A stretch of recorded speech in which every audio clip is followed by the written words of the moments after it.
All right, we can talk now to Yakzan Shishakly, who is in Gaziantep. He is the co-founder of Maram Foundation. Good to have you on the program with us. The war in Syria has created a refugee crisis with 5.5 million Syrians fleeing abroad and 6.5 million more displaced within the country. How is your foundation helping refugees, and what are some of the most pressing needs facing refugees right now in Syria?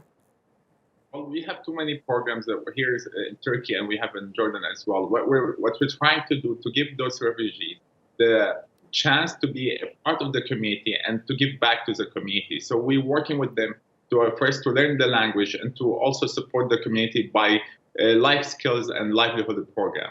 So the need is really big. When we're trying to do to integrate those refugees into the culture where they live in. And let's remember, the refugees is not always what the media trying to show. The poor people who really has no hope. Some refugees are doctors, some refugees are engineers, some refugees are farmers. So they're becoming part of the society when they integrate. So it's a win-win situation to the society and the culture who's hosting those refugees. As you mentioned, Turkey hosting over 3.5 million, and they spent over $40 billion.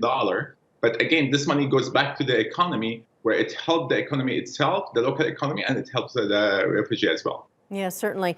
Turkey is home to the largest refugee population in the world. What are some of the challenges, though, that come with that, with hosting so many refugees?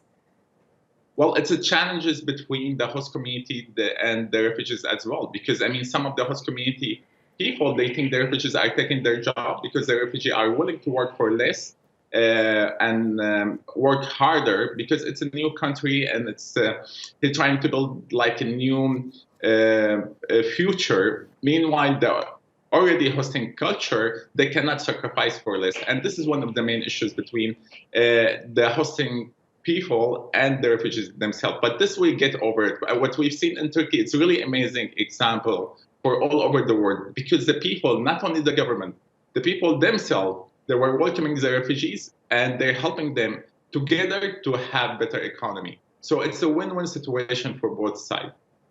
What are some of the added challenges that we're seeing this year with the coronavirus pandemic?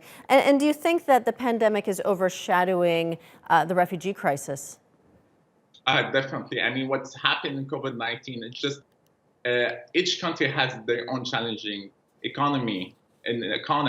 And in order to pay for the refugees, you mentioned $40 billion and Germany $25 billion on refugees.